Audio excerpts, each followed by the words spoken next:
understanding where he comes from. So he's been out for a few weeks with a hamstring injury.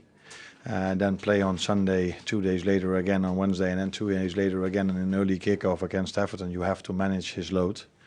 And especially if you only have 5 defenders left, which we have till probably the end of December. So with so many games coming up, we have to do what's best for him, but also for the team. So this has a lot to do with us managing his load and trying to make sure he stays fit for the upcoming month.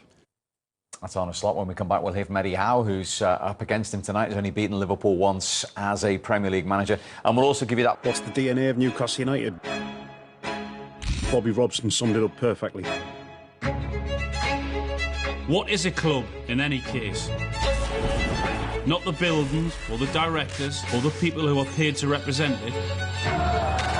It's not the television contracts, the get-out clauses, marketing departments or executive boxes. It's the noise. Newcastle is so special as a city because of its people, because of who and what we are. We love our football. We're a one football club city. Everyone is involved in the football club in some way. Newcastle's built on mining and shipbuilding. The greatness of the city has been built up on coal and shipping, and the accessibility by water. We're on a river, we have a port. Those are like, you know, your real working class roots. I think that totally shapes the people here. Typical Geordie. Warmth, friendliness. I think we're quite a welcoming bunch. Wild and loud, funny. They're really funny. Loyalty is a big word. They will support their team through thick and thin. Look at where you go. There's nothing better than our public. The football club is right in the centre of everything. When things are good and positive, I think it has such a wave that runs deep through the heart of the place. There's this sort of, you know, heavy work, heavy industrial work throughout the week, and then on the Saturday everybody kind of piles towards St James's Park, and it's this release. Newcastle upon Tyne is the greatest city in the world, bar none.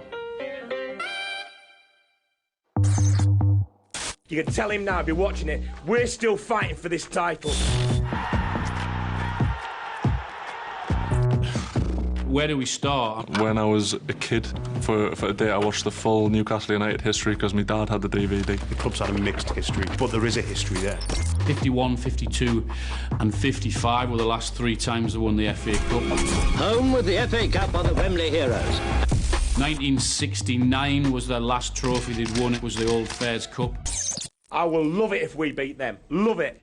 Newcastle is Keegan's kingdom. They call them the entertainers because they were. Ginola.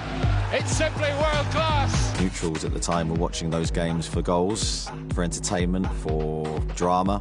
Newcastle brought all of that.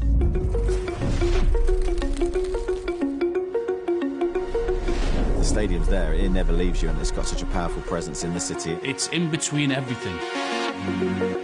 Doesn't matter which angle you approach Newcastle from, you can see St James's Park. The football club and the ground are right in the middle of the city. As soon as you enter Newcastle, you can see it. You can see the cathedral on the hill, as it's called.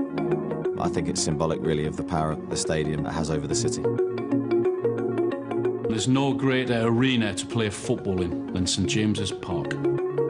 The atmosphere and the ambience and the noise factor and like the enthusiasm that... Change with Jacob Murphy coming in from the Crystal Palace game, but I'm guessing Alexander Isak remaining in your side is as big a news as you've had. How much of a boost is it to have him leading the line tonight? Yeah, huge for us. I don't need to say how good I think Alex is, but just to have that recognised striker in our lineup, I think will change the dynamic of our team. And how would you bring more creativity? I think we back the players. I think we've got some outstanding technicians. I've got no doubt about the level of quality we have. We just need those players to perform close to their best levels today. We need the team to be cohesive, but I think all that comes from attitude and desire to win the game. Thank you. Off as Newcastle host Liverpool. And for Eddie Howe, the fitness of their top scorer Alexander Isak has been the big concern this week, with the Swede fit to start, despite going off in the first half at Selhurst Park just 4 days ago. So the one change in that game sees a recall for Jacob Murphy, with Joe Woodard dropping out. So Joel Linton will play a touch deeper. Dan Burn fit to go again despite an ankle issue. And Jamal Lascelles, Emil Kraft, Sven Botman are the long-term absentees for Newcastle, who go with that 11 to take on the leaders tonight. As for Liverpool, injuries in defence have been the big issue for Arne Slot. Queeving Kelleher in goal again, but the absence of Ibrahim Konate means Joe Gomez and Jarrell Quansah both start in the back four, with Trent Alexander-Arnold only on the bench. It's Quansah's first league start since the opening weekend. Still missing fullbacks Kostas Tsimikas and Connor Bradley. A change in midfield too. Curtis Jones comes in to replace Dominic Szoboszlai, and one change up front where Luis Diaz drops out. In comes Darwin Núñez, the match winner off the bench in this fixture last season. Diogo Jota and Federico Chiesa are still missing for Arne Slot's team. Classic fixtures of the Premier League era, and it didn't disappoint again tonight, Michael. No, as you say, there's been some brilliant games over the years. They came out second half, and Joe Gomez particularly had a rough night, Joe, and the substitute, like you said, changed the game. And then late equaliser at the back post, centre half got up there and squeezed one in at the far post. There you go. Yeah. Well done, the centre half. Goalkeeper just commits himself, doesn't he? If he catches the flight of the ball, I think he probably stays at home. I think he does. He comes out, and what a finish! What a finish from a tight angle, difficult ball, just bouncing. But I just think the goalkeeper Kelleher makes the little mistake there, coming out of his goal and misjudging it. So that means just for the third time in the Premier League under Arne Slot, Liverpool don't win. Just a point and the draw. Here he is, the Liverpool manager. Well, Arne, what are your overriding emotions after all that went on there? Yeah, I think it was again a great game to watch. So this is what we do lately. With the exception of us not winning today, because the last few times we won. But there were moments in the game that I thought, okay, if we go away here with a draw, I'm happy about it. But if you're 1 minute before the end 3-2 up, it's of course a disappointment. What about the first half? Were you slow to get going today compared to how it's been? Yeah, or they were really aggressive. They forced us to many mistakes. This is also what you expect if you beat Real Madrid, if you beat Man City, and you come here against a team that can also play with this intensity. Not every team is able to do so, but this team is, especially with the fans behind them. But the question is always, can they keep doing this for 90 minutes? And I think second half we were really impressive. Again, a day less to recover. That was against City the situation. It was today again the situation. And if you can be so impressive, then the second half, that's a positive thing to take. I would imagine everybody's gone around to shake the hand of Mo Salah. You mentioned this week he's practically irreplaceable at the moment. What would you do without him? He is irreplaceable because he every time plays 90 minutes. So that probably tells you everything. And we all see how important he is with his goals and his assists. And the special thing about him is that he doesn't even have to play a very good first hour to be so special in the last half hour. Mo Salah has scored for 7 games in a row for the second time in the Premier League era. He's the first Liverpool player to do that. And the talk goes on. And he says he's irreplaceable on a slot. He is. He really is. 3 players out of contract at the end of the season. Virgil van Dijk, Mo Salah and Trent Alexander-Arnold. 3 of the most important players that Liverpool have got. I know contract talks have started, at least with a couple of them. They will, of course, start with all of them at some point. But you'd have to think that Mo Salah, I mean, listen, all positions are important in the game, but he just... I just can't. I've got no more words for him. How many goals he scores, how many goal involvements. He assisted 1 and scored 2 again today.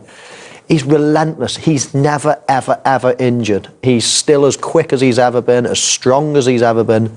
He's just so important. And if Liverpool want to win the league, which I'm sure they do, then he has to remain fit because it is their natural source of goals. And, you know, there would be a human side to this. Some people with uncertainty in the air in the next 6 months, it might affect their performance in some way. Quite from the an opposite Arsenal with perspective, we want him to go. To you. That'll do.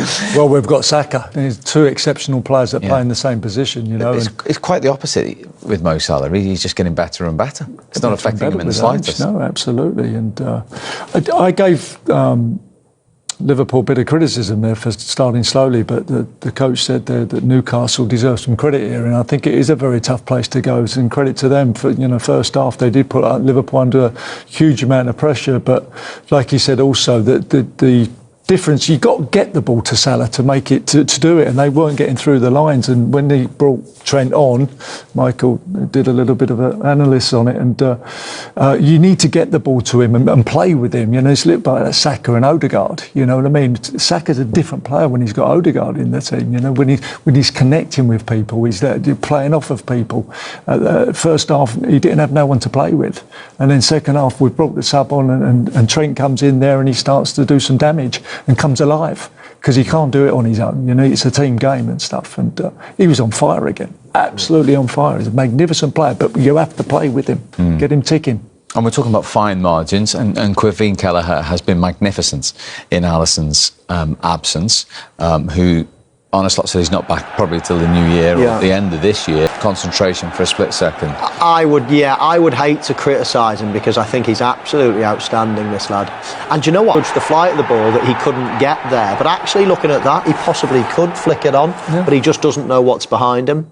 I think this lad's a proper goalkeeper. I mean, listen, all goalkeepers throughout their career will make the odd mistake. It's hardly a big mistake, but if you're nitpicking, then I did think that maybe just stay at home. But having a look at that again, it might have been the right decision to come, but actually go through with it and get that little flick on, because it looks like he just pulls his arm away at the last minute, not knowing, as I say, who's behind him. But what a finish that is. Out of foot to hit. I think he was just reaching out his leg there. Come on. I think he was just stretching. Maybe there was more luck than judgment, but I'll give him the benefit of the doubt. He's a central defender, mate. He's just gone to clear it with his left foot, and he's knocked it in. You're right. He's a central defender. Let's not give him any credit.